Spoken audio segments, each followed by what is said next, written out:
A box was floating in the water, and inside, a pregnant German shepherd seconds from drowning. But it was a baby's reaction to the scene that stopped everyone around. Subscribe and get ready to be moved by this unexpected rescue. On a misty, spring morning in the small town of Pine Grove, Vermont, as the world was still shaking off the remnants of night, 5-year-old Lily Morgan walked silently beside her grandfather Richard along the shores of Whispering Lake. It was the kind of place where time seemed to have forgotten to move forward, where ancient trees whispered stories to those willing to listen, and the air carried the sleepy scent of damp earth. The town of Pine Grove itself was nestled between rolling green hills and dense forests that changed colors with each passing season, a postcard-perfect slice of rural New England where most residents knew each other by name. Lily was naturally introspective and observant, a quiet child who often noticed things that others missed. Her large hazel eyes took in everything around her, cataloging details that seemed unimportant to most. Since her parents' divorce 8 months ago and her mother's subsequent move to Boston for work, Lily had been living with her grandfather in his old farmhouse on the outskirts of town. Though she spoke less these days, her awareness of the world around her had only sharpened. The lake path was their morning ritual, something her grandfather insisted on despite the occasional protest.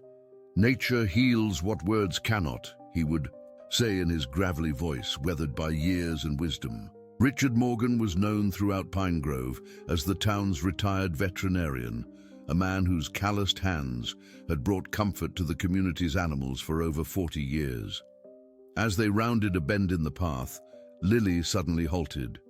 Her attentive eyes had caught something partially concealed by branches, moss, and mud, wedged between 2 rocks near the water's edge. It was an old wooden box with bent nails and boards partially swollen from moisture. The box seemed out of place in the natural setting, like an intrusion from another world. "Grandpa," she whispered, pointing. It was the first word she had spoken that morning. Richard approached slowly, noticing strange marks around the box, deep and irregular scratches, as if something had desperately tried to escape from inside. A strong odor emanated from the box, the smell of something abandoned for too long. But there was also another sign, a muffled sound, almost imperceptible against the gentle lapping of lake water on the shore. Lily knelt down and placed her ear against the damp wood. She felt a slight tremor and then heard a weak whimper, a bark that sounded more like a sigh. The box moved slightly. Without a second thought, she looked up at her grandfather with urgency in her eyes. He understood immediately and used a nearby stone to force the box open. When he removed the lid, they were confronted with a sight that would take anyone's breath away. A female German shepherd, visibly pregnant, in a state of extreme weakness. Her eyes were half closed, her body covered in dirt, cuts, and signs of dehydration. She was still breathing, but only through the sheer stubbornness of life itself. Lily, without uttering a word, knelt beside the dog, touched her muzzle, and murmured something so softly that her grandfather couldn't understand. That silent connection between the two was as immediate as it was moving. The man improvised a stretcher with his jacket, and together they carried the dog to the barn on his property, where they set up a temporary shelter with dry straw and old blankets. As Richard worked to make the dog comfortable, his mind raced. In his decades as a veterinarian, he had seen cases of animal abandonment before, but never anything this cruel. The dog's condition suggested she had been trapped for days with no food or water. Her swollen belly indicated she was due to give birth soon, perhaps within hours. "Who would do such a thing?" he muttered to himself as he gently cleaned the dog's wounds with a damp cloth. Lily sat nearby, her small hand resting reassuringly on the dog's head. The animal's eyes, though clouded with pain, locked onto the child's face with surprising clarity. "She has a name," Lily said suddenly. Richard looked up, surprised by both the statement and the certainty with which it was delivered. "How do you know that, sweetheart?" "She told me," Lily replied simply. Her name is Aurora. Richard didn't argue. In his experience, children often understood animals in ways adults had forgotten how to. Aurora it is, then.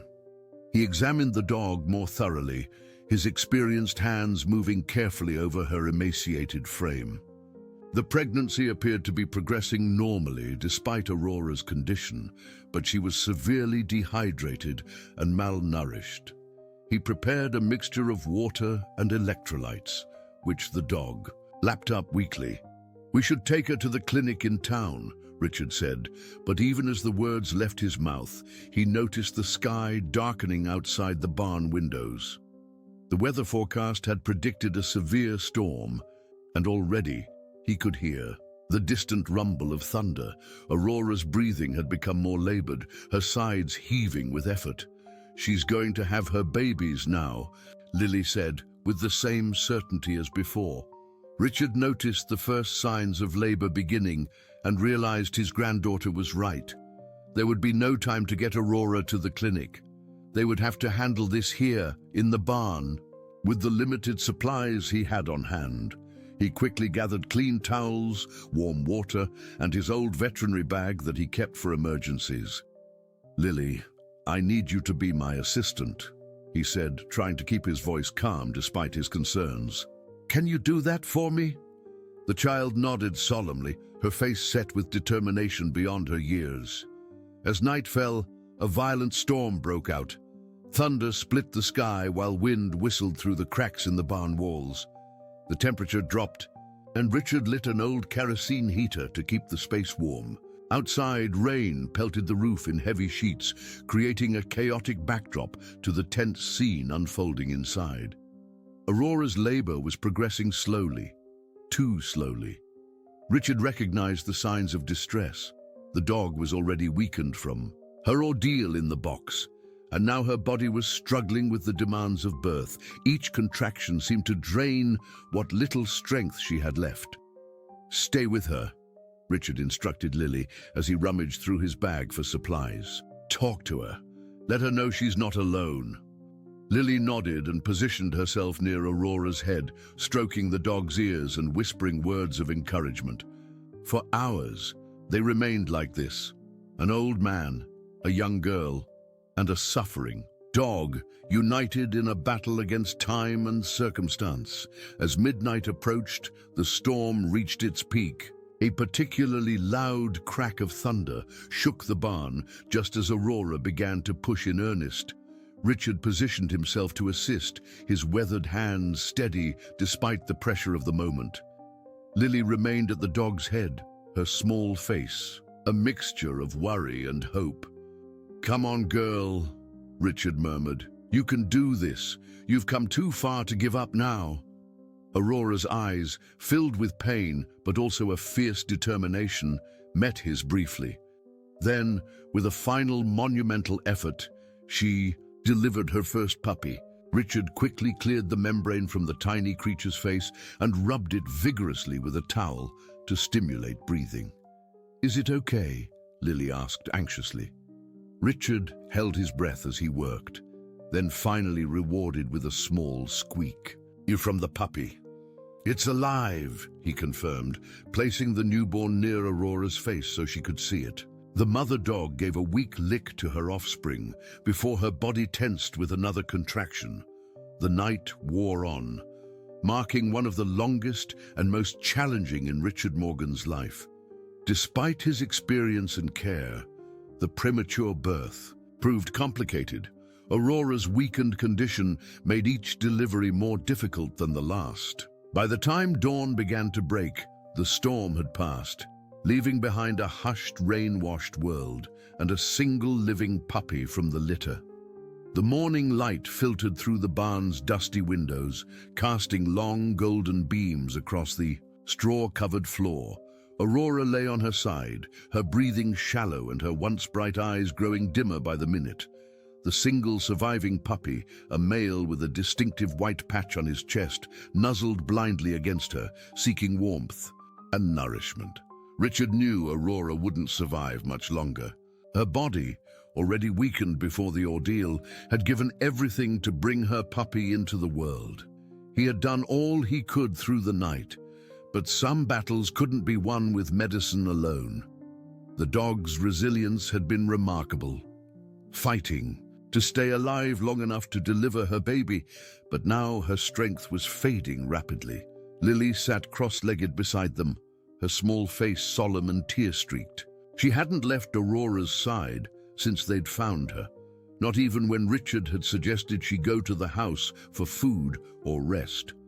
There was a connection between the child and the dog that transcended words, a shared understanding that seemed almost mystical to the old veterinarian. "She's going away, isn't she?" Lily asked quietly, her eyes never leaving Aurora's face.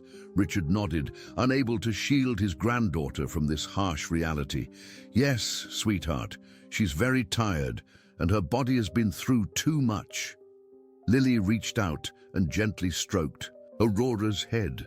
The dog's eyes flickered toward her, a glimmer of awareness still present in their depths. The child leaned forward until her face was close to Aurora's ear. "Thank you for fighting so hard," she whispered. "I promise I'll take care of your baby. I promise he'll be safe and loved forever." Aurora's tail moved slightly, the faintest thump against the blanket, as if acknowledging the child's vow. Then, with a soft exhalation, the light in her eyes faded completely. The brave mother dog had departed, leaving behind her legacy in the form of one tiny, whimpering puppy. Richard moved to cover Aurora's body with a blanket, his own eyes moist. He had witnessed many animals pass during his career, but this one felt different, perhaps because of the circumstances, or perhaps because of the profound effect it was having on his granddaughter. "We should take the puppy to the clinic," he said gently. "He'll need special care." But Lily shook her head firmly. "No, he stays with me." "Lily, honey, he's very small and will need bottle feeding every few hours. It's going to be—" "I promised her," Lily interrupted, her voice stronger than Richard. Had heard it in months. "I promised I'd take care of him. We can't send him away." Richard studied his granddaughter's face, seeing in it a determination that reminded him of her mother, his daughter Jane, who had always been fiercely protective of those she loved. Since the divorce and Jane's relocation to Boston, Lily had withdrawn into herself, speaking less and less as the weeks passed. This was the most animated he had seen her in a long time. "All right," he conceded, "but you'll have to help me. It won't be easy." "I know," Lily said, carefully picking up the puppy and cradling him against her chest. "We'll call him Guardian." "Guardian?" Richard raised an eyebrow. "That's a big name for such a little fellow." "He'll grow into it," Lily replied with unexpected certainty. "He's going to be special." After respectfully burying Aurora near the old oak tree behind the barn, Richard and Lily turned their attention to caring for the orphaned puppy. Richard showed Lily how to prepare the special formula and demonstrated the proper technique for bottle feeding. The puppy was indeed small, but he had a strong sucking reflex, a good sign, according to Richard. The days that followed established a new routine for the Morgan household. Every 2 hours, day and night, Lily would help feed Guardian. She insisted on being involved in every aspect of his care, from feeding to cleaning to keeping him warm, with a special heating pad Richard had set up in a box near her bed. The exhaustion of the schedule never seemed to dampen her dedication. Word of Aurora's rescue and Guardian's birth spread quickly through the small town of Pinegrove. Several neighbors dropped by with donations of puppy supplies, while others offered to help with the round-the-clock feedings. Richard accepted some of the assistance, particularly during the overnight hours, to ensure Lily got enough sleep. One of the most frequent visitors was Hannah Bennett, the town's elementary school teacher, and one of Richard's oldest friends. She had known Lily since birth and had been particularly concerned about the child's emotional withdrawal following her parents' separation. When she first saw Lily sitting on the porch, feeding the tiny puppy with complete focus and tenderness, Hannah's eyes had filled with tears. "That puppy might just save her," she commented quietly to Richard as they watched from the kitchen window. "I think you might be right," he replied. "I haven't heard her talk this much in months." As the weeks passed, Guardian grew with surprising speed. Despite his premature birth and difficult start, he developed into a healthy, energetic puppy. His eyes, when they opened, were a striking amber color, much like Aurora's had been, and his coat developed into a rich blend of black and tan. The white patch on his chest remained, a distinctive mark that Lily liked to touch whenever she held him. What became increasingly apparent as Guardian grew was his unusual intelligence. By the time he was 12 weeks old, he had mastered basic commands without formal training. He seemed to understand not just words, but intentions, often responding to situations before being instructed.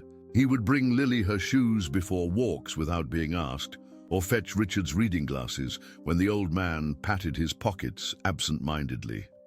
"I've never seen anything like it," Richard admitted to Hannah one afternoon as they watched.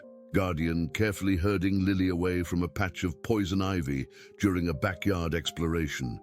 "It's as if he can read our minds sometimes." Hannah, who had grown quite attached to the puppy herself, nodded thoughtfully. "My grandmother used to say that some animals come into the world with old souls. Maybe Guardian is one of those." The most remarkable aspect of Guardian's behavior was his sensitivity to emotions. He seemed to know instinctively when Lily was feeling sad, pressing himself against her side or placing his head in her lap until her mood lightened. On the nights when she had bad dreams, which had been frequent since the divorce, Guardian would wake Richard with a soft whine, leading him to Lily's room before the nightmares escalated. This emotional intelligence extended beyond the Morgan household. When Hannah visited while suffering from a migraine, Guardian fetched her a cold washcloth from the bathroom and laid it gently across her forehead. When Mr. Peterson from next door came over following his wife's stroke, Guardian sat quietly beside the elderly man, occasionally placing a paw on his knee when the conversation turned especially emotional. "That dog understands people better than most people do," Mr. Peterson declared, wiping his eyes surreptitiously after one such visit. By the time Guardian reached 6 months of age, he had become something of a local celebrity in Pine Grove. People would stop by the Morgan farm just to see the remarkable dog who seemed to sense exactly what others needed. Richard, initially concerned about all the attention, relaxed when he saw how Guardian handled it. Always patient, always gentle, but always keeping Lily as his primary focus. The bond between the girl and her dog deepened with each passing day. Where Lily went, Guardian followed. When she returned to school after summer break, he would wait by the front gate each afternoon, his tail wagging in anticipation minutes before the school bus appeared on the horizon. At night, though Richard had initially insisted Guardian sleep in his own bed on the floor, he eventually relented and allowed the dog to curl up beside Lily, where both seemed to sleep more peacefully. One October afternoon, as the Vermont landscape exploded into its famous autumn colors, Lily and Guardian were playing in the yard when the school bus dropped off a new student, Ellie Santos, whose family had recently moved to Pine Grove from Philadelphia. The girl stood uncertainly at the edge of the property, watching Lily and Guardian with obvious interest.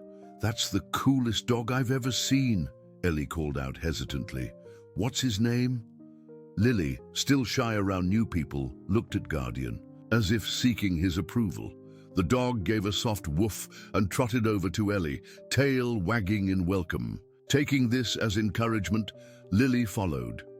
"His name is Guardian," she said quietly. "Would you like to pet him?" It was the beginning of Lily's first real friendship since the divorce, a connection that might never have formed without Guardian's gentle nudging.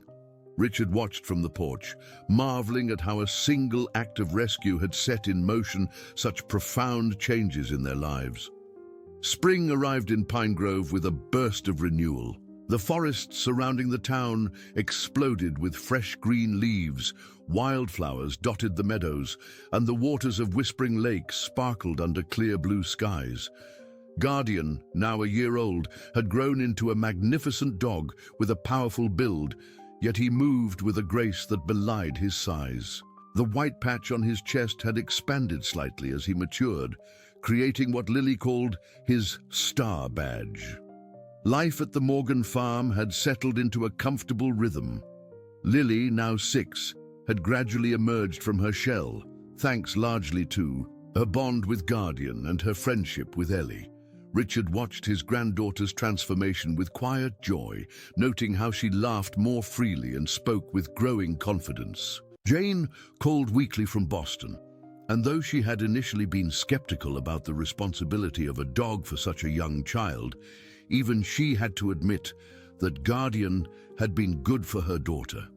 "She sounds like herself again," Jane had remarked during their last phone call. "I haven't heard that in her voice since before the divorce." On a particularly beautiful Saturday morning in late April, almost exactly a year after finding Aurora, Richard suggested they take Guardian for a hike along one of the forest trails. Lily readily agreed, and Ellie asked to join them. The 3 humans and 1 dog set out after breakfast, carrying backpacks with water, sandwiches, and dog treats. The forest path wound through stands of maple, birch, and pine, occasionally opening into small clearings where the sunlight dappled the ground. Guardian led the way, his nose working overtime as he catalogued the scents of spring. He never strayed far from the group, doubling back frequently to check on them, especially Lily. "He acts more like a guide than a pet," Ellie observed, as Guardian waited patiently for them at a fork in the trail, clearly indicating which path they should take. "Grandpa says he's a special soul," Lily replied, reaching down to ruffle the dog's ears affectionately. "I think he remembers things." "What kind of things?" Ellie asked, curious. Lily shrugged. "Just things from before. Maybe from his mom." Richard, walking a few paces behind the girls, couldn't help but wonder if there might be some truth to Lily's intuition. Guardian did sometimes exhibit behaviors that seemed to come from nowhere, instincts or knowledge that didn't match his young age or limited experiences. They had been hiking for about an hour when Guardian's demeanor suddenly changed. His ears perked up and his body tensed. Without warning, he darted off the trail and into the dense underbrush, something he had never done before. "Guardian!" Lily called, alarmed. "Come back!" But the dog had disappeared among the trees. Lily immediately set off after him, with Ellie and Richard following close behind. They pushed through thickets and ducked under low-hanging branches, trying to keep pace with the occasional glimpses of Guardian's tail or the sound of his movement ahead. "Lily, slow down," Richard called, concerned about the rough terrain. "He'll come back." "Something's wrong," Lily called back without slowing. "He's trying to show us something." After several minutes of pursuit, they broke into a small clearing, where Guardian was frantically digging at the base of a fallen oak tree. The soil was soft there, and he had already created a significant hole. Lily ran to his side, dropping to her knees beside him. "What is it, boy? What did you find?" Guardian paused in his digging to look at her, then resumed with even greater determination. Richard and Ellie caught up, both breathing heavily from the chase. "Dad, look," Lily said, pointing into the hole. Something wooden was becoming visible beneath the dirt. Richard knelt beside them, brushing away soil with his hand. What emerged was unmistakable. Another box, smaller than the one that had contained Aurora, but with the same weathered appearance. A chill ran down his spine despite the warm spring day. "Stand back," he instructed, pulling a small folding trowel from his backpack. He carefully excavated around the box until it was fully exposed. Like the first box, this one showed signs of desperate scratching on the inside. His hands trembled slightly as he pried open the lid. Inside, curled into a tight ball, was a small terrier mix puppy, no more than a few weeks old. It was shivering violently, its ribs visible through dirty fur, but unmistakably alive. "Guardian," immediately lowered his head to the box and began gently licking the puppy, whining softly. "Another one," Richard breathed, anger and disbelief warring in his voice. "Someone is still doing this." Ellie gasped, her eyes wide. "Who would put a puppy in a box and bury it? That's horrible." Lily, meanwhile, had already removed her light jacket and was carefully wrapping the trembling puppy. "It's okay," she whispered to the tiny creature. "You're safe now. We found you." Guardian watched intently, his attention divided between the puppy and the surrounding forest, as if searching for more buried boxes. Richard noted the dog's behavior with growing concern. "We need to get this little one back to the house," he said, rising to his feet, "and then I need to call Sheriff Davis." The hike back was much quicker than their leisurely morning journey had been. Richard carried the puppy, now bundled securely, in Lily's jacket and responsive enough to lick weakly at his fingers. Guardian led the way with purpose, choosing the most direct route home and waiting impatiently when the humans couldn't keep up with his pace. Back at the farm, Richard immediately set to work examining the rescued puppy. It was a male, approximately 6 to 8 weeks old, severely dehydrated and malnourished, but without any broken bones or serious injuries. Guardian hovered nearby, watching every move with intense focus. "Will he be okay?" Lily asked anxiously as Richard administered fluids with a dropper. "I think so," Richard replied, his experienced hands gentle as they cleaned the puppy's matted fur. "He wasn't in the box as long as Aurora was. Another day or two, though." He left the sentence unfinished, but the implication was clear. Had Guardian not found the box when he did, the outcome would have been very different. While Richard tended to the puppy, Ellie called her mother to explain the situation. Mrs. Santos arrived shortly after, followed by Sheriff Tom Davis, a longtime resident of Pine Grove and a close friend of Richard's. "Another box?" the sheriff asked grimly as Richard related their discovery. "Same location as before?"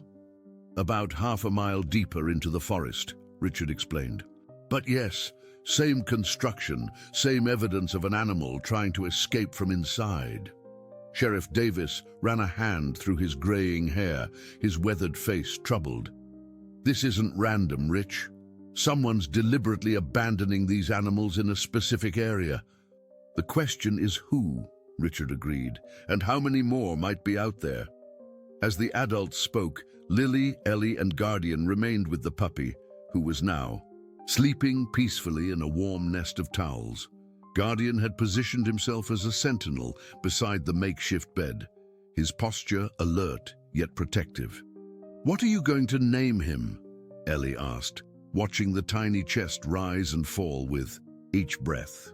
Lily considered for a moment. "Scout," she decided, because Guardian scouted him out.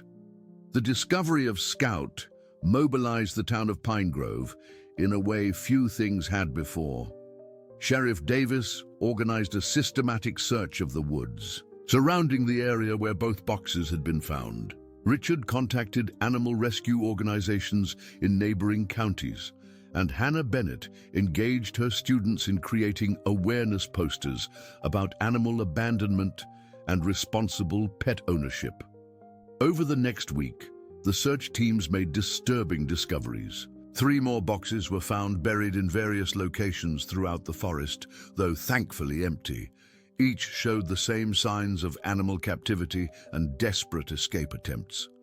Sheriff Davis collected the boxes as evidence, looking for fingerprints or any identifying marks that might lead to the perpetrator. The story quickly spread beyond Pine Grove's boundaries, picked up by regional news outlets and animal rights organizations. Reporters visited the Morgan farm to interview Richard and photograph Guardian with Scout, who was gaining strength each day. The publicity brought unexpected attention, including calls from families who had purchased puppies from breeders in the area, some reporting troubling conditions or business practices. Through it all, Guardian's behavior became increasingly purposeful. He would stand at the edge of the forest for long periods, staring into the trees as if willing them to reveal their secrets. When allowed to roam, he always returned to the same general area where Scout had been found, sniffing the ground methodically. "It's like he knows there are more out there," Lily observed to her grandfather one evening as they watched Guardian from the porch. "Like he can feel them." Richard had come to trust his granddaughter's insights where Guardian was concerned.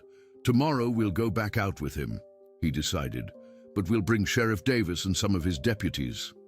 The next morning dawned clear and cool. Sheriff Davis arrived with 3 deputies and a representative from the State Animal Welfare Department named Angela Richardson.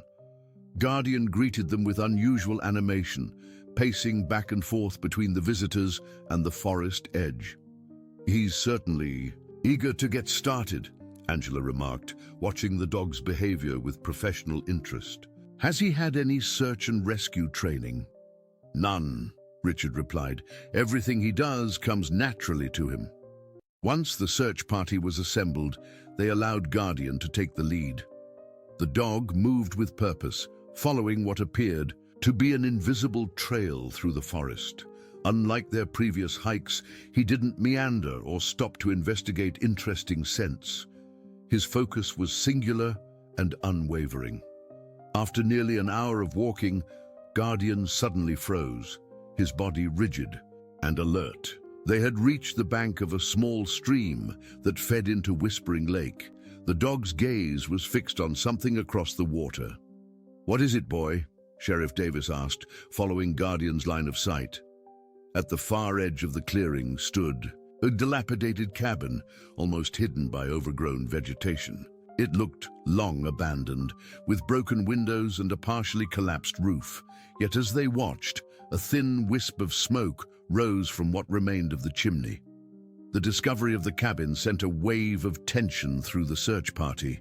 Sheriff Davis immediately signaled for everyone to step back into the cover of the trees. "That's private property," he whispered, keeping his voice low. "Belongs to Everett Coleman, if I'm not mistaken." Richard's brow furrowed. "Coleman, the same one who runs that pet supply store on Main Street?" The sheriff nodded grimly. "One and the same. Been in Pine Grove all his life. His family used to own half the land around here before they fell on hard times." Angela Richardson from Animal Welfare pulled out her tablet and quickly typed a search. "Everett Coleman. Yes, here he is in our database, licensed to breed and sell puppies, but there was a complaint filed against him last year. Insufficient evidence to pursue at the time." Guardian, meanwhile, had grown increasingly agitated. He paced at the edge of the stream, whining softly, his attention fixed on the cabin. When Lily tried to hold him back, he resisted for the first time since she'd known him. "He knows something's wrong over there," she insisted, looking up at the adults with determined eyes. "We have to check." Sheriff Davis weighed his options. "I can't just barge onto private property without cause or a warrant." "What about the boxes?" Ellie asked. "Aren't they cause?" "They were. Bound on public land," Davis explained. "We can't prove they came from Coleman's property." Guardian suddenly went still, his ears perking forward. A moment later, they all heard it, the unmistakable sound of puppies whimpering, carried across the stream by the morning breeze. Angela Richardson's professional demeanor hardened. "That's probable cause, Sheriff. Animal distress." Davis nodded once, decision made. "Dr. Morgan, you and the girls stay here with Deputy Miller. Richardson, you come with me and Jenkins. Williams, circle around to the access road in case anyone tries to leave." As the sheriff and his team moved into position, Richard gathered Lily and Ellie close. "You two stay right here with Guardian," he instructed firmly. But Guardian had other ideas. The moment attention shifted away from him, he splashed across the shallow stream and raced toward the cabin, ignoring Lily's frantic calls. Without hesitation, the girl broke free from her grandfather's grasp and followed, with Ellie close behind. "Girls!" Richard shouted, but it was too late. He and Deputy Miller had no choice but to follow. Guardian reached the cabin first, circling to a partially collapsed shed attached to the back. The door hung askew on a single hinge, and through the gap came the sounds that had alerted them, the unmistakable whimpering and yipping of multiple puppies. Sheriff Davis arrived just as Guardian began pawing frantically at the door, his powerful body straining against the weathered wood. With a quick nod to Deputy Jenkins, the sheriff stepped forward. "Mr. Coleman, this is Sheriff Davis. We need to speak with you." There was no response from inside the cabin, but the sounds from the shed grew more agitated. Guardian's whining intensified, and he redoubled his efforts against the door. "Stand back," Davis ordered, drawing his service weapon. With a practiced motion, he kicked at the door's weakest point. The rotted wood gave way easily, swinging inward to reveal a scene that drew gasps from everyone present. The small shed had been converted into a makeshift kennel with stacked wire cages lining the walls. Inside each cage were puppies of various breeds and ages, many visibly undernourished and living in squalid conditions. The floor was littered with soiled newspapers and empty food bags. The air was thick with the smell of waste and disease. Guardian pushed past the sheriff and moved directly to a cage containing 3 puppies that looked remarkably like him, German Shepherd mixes with similar markings. He whined urgently, pawing at the latch. "My God," Richard breathed, his experienced veterinarian's eye taking in the scope of neglect. "There must be 20 puppies in here." Angela Richardson was already documenting everything with her tablet's camera, her face set in grim determination. "This is one of the worst cases I've seen," she said quietly, "and I've seen plenty." Sheriff Davis holstered his weapon and spoke into his radio, calling for backup and animal control vehicles. Then he turned to Deputy Jenkins. "Check the main house. Find Coleman." As the adults took control of the situation, Lily approached the cage Guardian was focusing on, the puppies inside pressed against the wire, their small pink tongues trying to lick Guardian through the barrier. The similarity in their markings was unmistakable. They were clearly related to him, perhaps younger siblings from the same mother. "They're Aurora's babies too," Lily whispered, understanding dawning on her young face. "That's why he knew he could smell his family." Richard knelt beside his granddaughter, his own eyes widening with realization. "Guardian must have been from an earlier litter," he said softly. "Aurora might have been bred multiple times before she was discarded."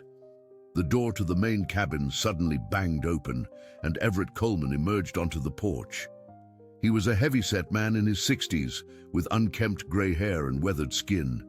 His expression shifted from confusion to anger as he took in the scene before him. "What the hell do you think you're doing on my property?"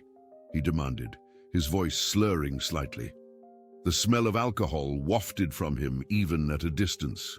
Sheriff Davis stepped forward, positioning himself between Coleman and the others.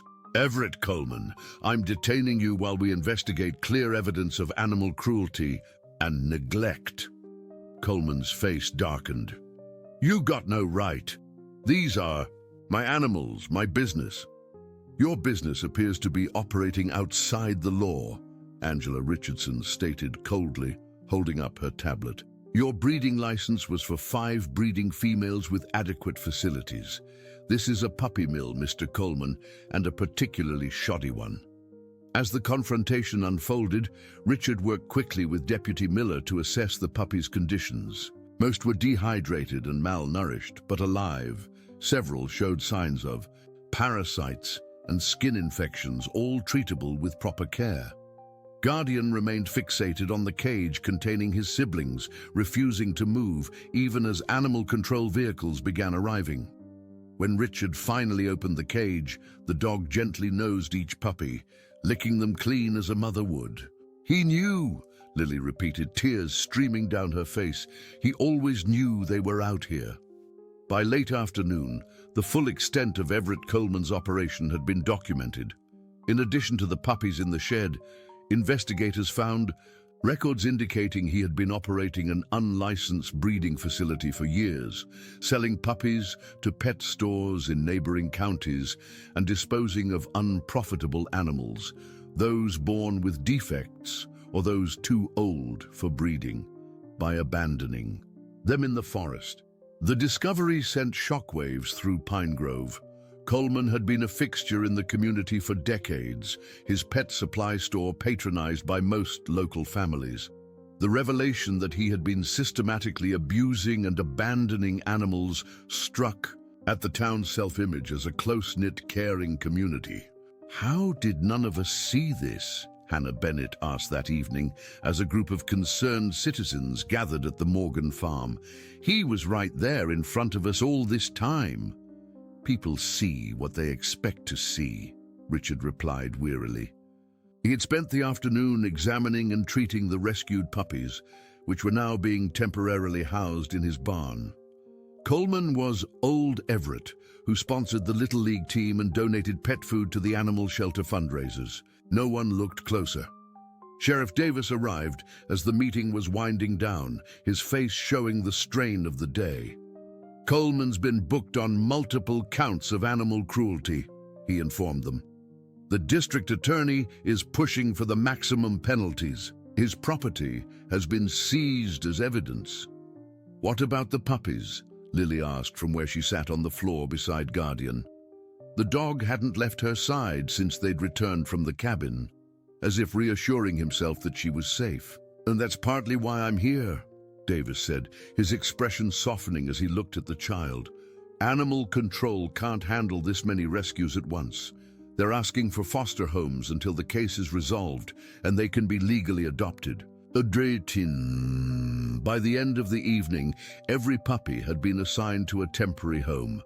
The Morgan farm would take in Guardian's 3 siblings, while other families throughout Pine Grove volunteered to foster the remaining animals. Hannah Bennett organized a donation drive for supplies, and Dr. Peterson, the town's current veterinarian, offered free medical care for all the rescued animals. As the impromptu meeting dispersed, Ellie's mother approached Richard with an unexpected question. "That terrier mix you found earlier, Scout, right? My daughter hasn't stopped talking about him. Would it be possible for us to foster him?" Richard glanced at Lily, who had been caring for Scout since his rescue. To his surprise, she nodded without hesitation. "Scout needs his own person," she said wisely. "I already have Guardian."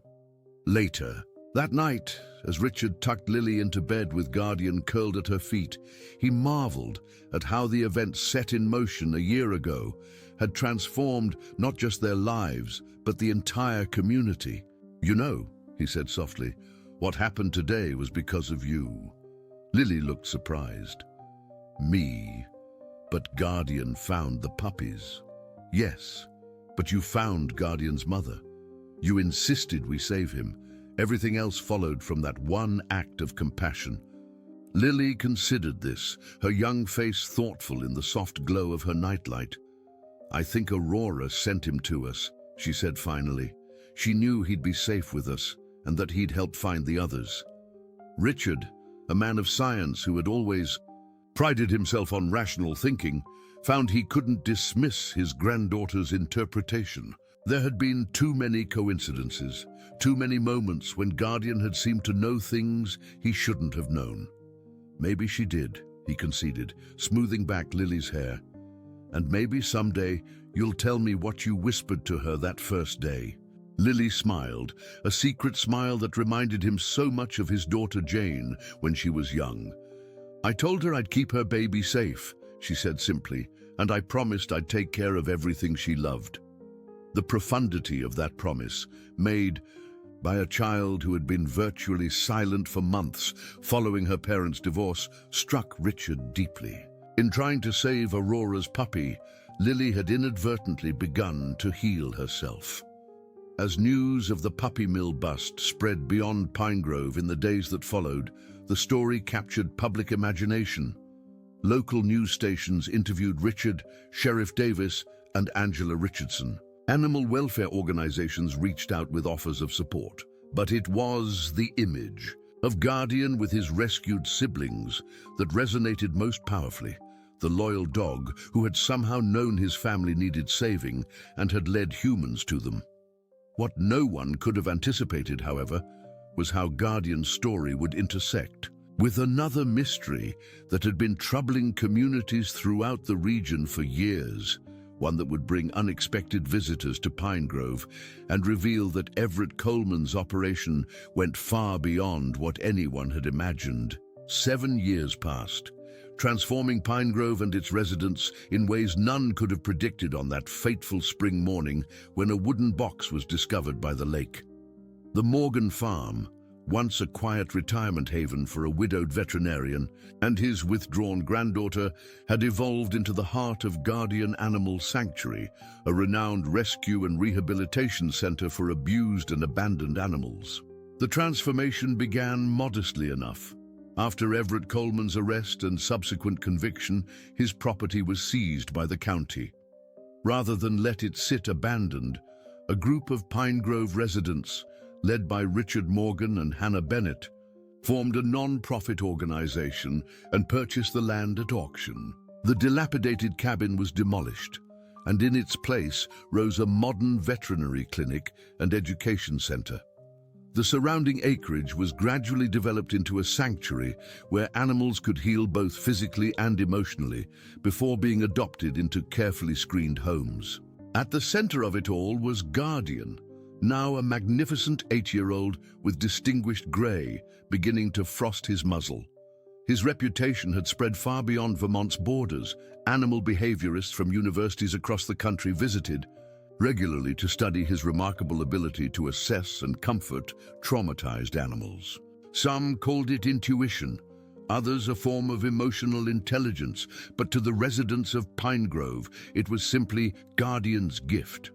Lily Morgan, now 12, had grown into a confident, compassionate young woman who balanced school with her role as the sanctuary's junior education coordinator. Her once tentative voice had found its strength through years of giving tours and speaking to school groups about animal welfare. The painfully shy child who had whispered promises to a dying dog was now a passionate advocate who could hold her own in discussions with adults 3 times her age.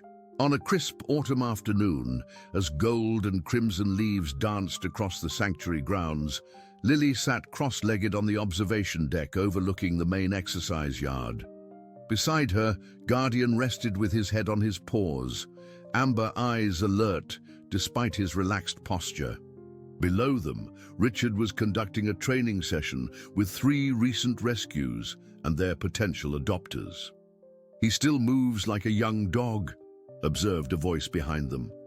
Lily turned to see Lauren Davis, the sheriff's daughter and her closest friend since Ellie's family had moved to Burlington 2 years earlier. At 16, Lauren volunteered at the sanctuary every weekend, particularly drawn to the rehabilitation of the most fearful rescues. "Grandpa says Guardian doesn't know he's supposed to be slowing down," Lily replied with a smile, patting the space beside her. "Did you finish the new intake forms?" Lauren sat down, offering Guardian a scratch behind his ears, which he accepted with a contented sigh. "All done, including the special arrival coming tomorrow. Is everything ready for that?" Lily nodded, her expression turning serious. "The quarantine space is set up. Dr. Peterson is coming first thing in the morning to do the initial health checks." She glanced at Guardian. "He knows something's happening. He's been checking the preparation area all week." Guardian's uncanny awareness of incoming rescues, often before the sanctuary staff was officially notified, had become so reliable that Richard had incorporated it into their operational procedures. When Guardian began showing interest in a particular area or kennel, they would prepare it for a new arrival. Somehow, he was rarely wrong. The next morning dawned clear and cold, with frost silvering the grass and the distant mountains wrapped in mist. Lily rose early, dressing warmly before heading to the barn where Guardian had insisted on sleeping the previous night. Another sign that something significant was coming. She found him sitting alertly by the quarantine area, tail sweeping the floor in measured strokes. "They'll be here soon, boy," she assured him, checking that the space was properly prepared. Fresh bedding, water bowls, appropriate toys, and the specialized equipment that might be needed for animals in distress. All were in place according to protocol. At precisely 9 o'clock, a white van bearing the logo of a regional animal rescue network pulled into the sanctuary's drive. Richard emerged from the main building to greet the driver, with Lily and Guardian.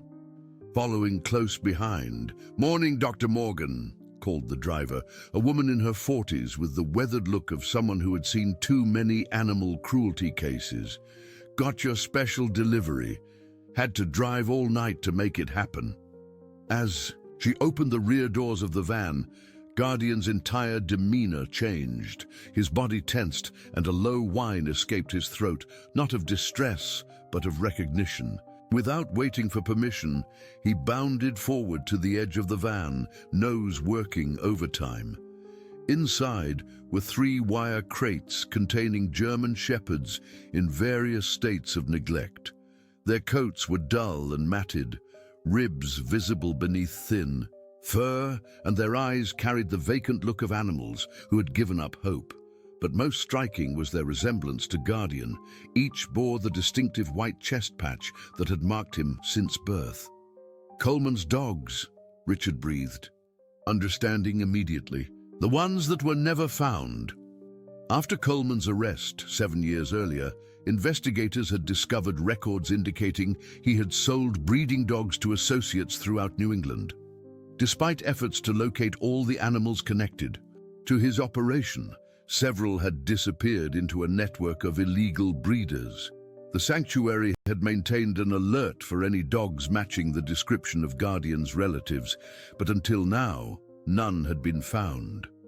They were recovered from a property in New Hampshire, the driver explained, checking her paperwork. Owner was arrested on drug charges, and these 3 were discovered in an outbuilding. The local shelter recognized the markings from your registry alert. As the crates were carefully unloaded, Guardian remained unusually still, watching each dog emerge with intense focus. When all 3 were settled in the quarantine area, Richard performed preliminary examinations while Lily assisted. The dogs, 2 females and 1 male, were severely malnourished and showed signs of long-term neglect, but their underlying health seemed remarkably sound given their circumstances. "Guardian's genetics," Richard murmured as he checked the heart rate of the male. "Strong constitution just like him." Throughout the examination, Guardian sat just outside the quarantine barrier, maintaining visual contact with the new arrivals. The rescued dogs, initially fearful of human touch, would periodically glance at him as if drawing reassurance from his calm presence. "They know him somehow," Lily whispered to her grandfather. "They recognize something in him?" Richard nodded thoughtfully. "Family scent, perhaps, or maybe something deeper, a shared memory passed down from Aurora." Over the following weeks, the rescued shepherds, named Nova, Stella, and Orion in keeping, with the celestial theme started with Aurora, began the long journey of rehabilitation. Unlike most new arrivals who required careful, gradual socialization, these 3 responded immediately to Guardian's presence. When protocols allowed him to interact with them directly, their transformation accelerated dramatically. Guardian seemed to know exactly what each needed. For the timid Stella, he modeled confident exploration of new environments. For the defensive Orion, he demonstrated appropriate play behaviors. For the withdrawn Nova, he simply provided quiet companionship, often lying beside her kennel for hours. "It's like watching an expert therapist," remarked Dr. Eliza Chen, a veterinary behaviorist, visiting from Cornell University to document Guardian's methods. "He's teaching them how to be dogs again." As autumn deepened toward winter, the sanctuary prepared for its annual Harvest Festival, a community event that had grown from a small gathering into Pine Grove's most popular tradition. The festival served as both a fundraiser and an adoption event, with educational exhibits, food vendors, and activities designed to promote responsible pet ownership. This year's festival had special significance. It would mark the official retirement of Sheriff Tom Davis, who had been instrumental in establishing the sanctuary, and the unveiling of a memorial dedicated to all the animals who had suffered under Everett Coleman's care. The day of the festival arrived with perfect weather, crisp and clear, with the mountains blazing in fall colors against an azure sky. By mid-morning, the sanctuary grounds were filled with visitors from throughout the region. Children laughed as they participated in the educational scavenger hunt. Local musicians played from the small bandstand, and the adoption counselors were busy with a steady stream of potential forever homes. At noon, attention shifted to the central pavilion, where a simple stone monument stood covered in blue cloth. Richard, now silver-haired but still straight-backed and vigorous, stepped up to the microphone. 7 years ago, he began, his voice carrying across the hushed crowd, a series of events was set in motion that would transform our community. It began with a box by a lake, a dying mother dog, and a child's promise. As Richard spoke, Lily stood nearby with Guardian at her side. She had grown accustomed to hearing their story told. It had become something of a legend in Pine Grove, but today felt different. Perhaps it was the presence of Nova, Stella, and Orion watching from a special viewing area, their bodies healthy and their eyes now bright with the spark of life.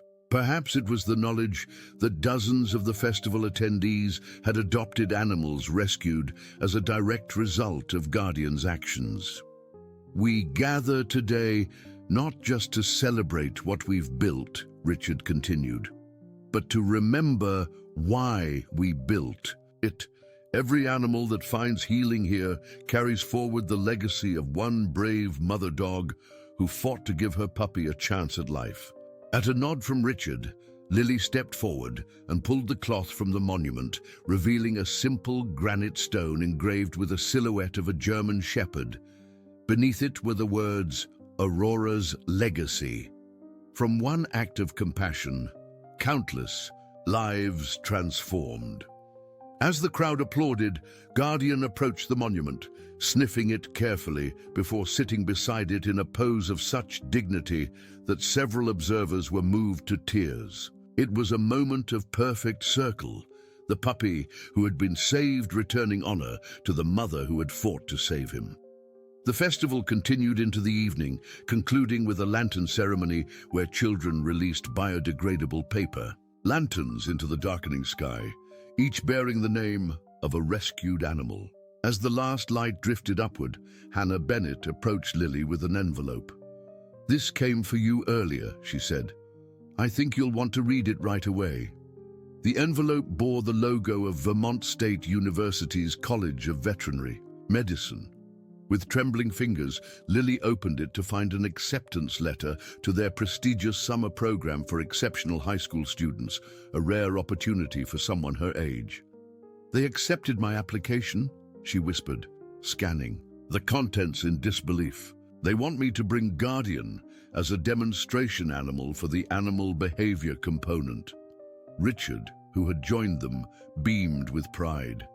"Your essay about his intuitive understanding of traumatized animals must have impressed them." "It wasn't just my essay," Lily admitted. "I sent them the research data from Dr. Chen's study. Guardian's results were off the charts for emotional intelligence markers." Later that night, after the last visitors had departed and the sanctuary had settled into its nighttime routine, Lily sat on the porch of the farmhouse, Guardian's head heavy in her lap. The stars shone with exceptional clarity, as they often did on clear autumn nights in Vermont. 7 years, she mused, stroking his fur thoughtfully. "Sometimes it feels like yesterday that we found that box, and sometimes it feels like a lifetime ago." Guardian sighed contentedly, his amber eyes reflecting the starlight. Though grey now frosted his muzzle and his pace had slowed slightly with age, his presence remained as powerful as ever. In the moonlight, the white star on his chest seemed to glow with its own inner light. The sound of the screen door opening broke the peaceful silence. Richard emerged, carrying 2 mugs of hot chocolate. He handed one to Lily before settling into the rocking chair beside her. "I was just thinking about your parents," he said after a companionable silence. "Your mother called today after the festival. She's considering moving back to Pine Grove." The news caught Lily by surprise. Jane Morgan had built a successful career in Boston, rising to partnership in her architectural firm. Though she visited regularly and supported the sanctuary financially, she had always maintained that city life suited her better than rural Vermont. "What changed her mind?" Lily asked, curious rather than anxious. Unlike the frightened 5-year-old who had arrived on her grandfather's doorstep, she now had confidence in her place in the world. "She said watching you speak at the ceremony today made her realize how much she's missed," Richard replied, his voice gentle. "And I think she's finally forgiven herself for sending you here while she rebuilt her life after the divorce." "There's nothing to forgive," Lily said with the wisdom that sometimes surprised even herself. "Everything happened exactly as it needed to. If I hadn't come to live with you, we wouldn't have found Aurora that day. Guardian wouldn't have been saved. All of this..." She gestured toward the sanctuary buildings, silhouetted against the starry sky. "None of it would exist." Richard studied his granddaughter's face, marveling at the young woman she had become. "You know, when you first came to stay with me, you barely spoke for weeks. Now look at you, addressing crowds, applying to university programs, changing people's minds about animal welfare." "Guardian did that," Lily said, looking down at the dog dozing in her lap. "He taught me that sometimes the quietest voices have the most important things to say." As if sensing he was the topic of conversation, Guardian lifted his head slightly, his tail thumping once against the porch boards. His eyes, though clouded slightly with age, held the same intelligence and compassion that had always defined him. A shooting star streaked across the sky, and both humans fell silent, watching its bright passage with shared wonder. In that moment of natural beauty, Lily was struck by the perfect symmetry of their journey, how one small act of kindness had expanded outward in ever-widening circles, touching countless lives across the years. "Do you remember what I whispered to Aurora that day?" she asked suddenly. Richard nodded. "You told her you promised to take care of everything she loved."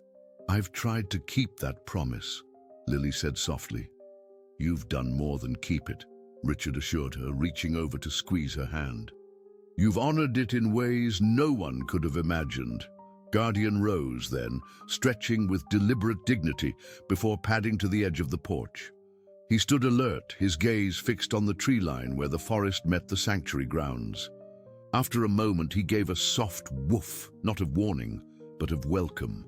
From the shadows emerged a young deer, stepping cautiously into the moonlight. It paused, watching the figures on the porch with large, luminous eyes before continuing its graceful progress across the open ground. Guardian made no move to chase or bark, simply observing the wild visitor with respectful attention. In that quiet tableau, the aging dog, the young deer, the sanctuary created from compassion, Lily found the perfect embodiment of Aurora's legacy. A place where fear had been transformed into trust, where suffering had given way to healing, where one mother dog's desperate fight for her puppy's survival had created ripples of change that continued to expand beyond anyone's imagination. The deer disappeared back into the forest, and Guardian returned to Lily's side, settling once more with his head in her lap. Tomorrow would bring new challenges, animals to heal, minds to change, a future to build. But for tonight, under the vast canopy of stars, it was enough to simply be present in this moment of perfect harmony, surrounded by the living proof that even the smallest act of compassion could illuminate the darkness and change the world. And as Lily gazed up at the constellation that locals had unofficially renamed Aurora's stars, she knew with unshakable certainty that somewhere, somehow, a mother dog spirit was watching over them all. Her promise kept, her legacy secured, her love enduring through the faithful heart of Guardian. Dear listeners, we hope this journey through Lily and Guardian's story has touched your heart. The power of compassion to transform lives, both animal and human, reminds us that even our smallest actions can create ripples of positive change throughout the world. For more emotionally captivating stories that explore the depths of connection between humans and animals, we've prepared a special playlist that you can find by clicking to your left. If this story moved you, please subscribe to our channel and give this video a thumbs up. Every day, we bring you unique narratives that explore life's complexity and beauty. What promise would you make to protect those you love? What legacy would you hope to create? We'd love to hear your thoughts in the comments below. Until our next story, remember that compassion, like Guardian's loyalty, can illuminate even the darkest moments.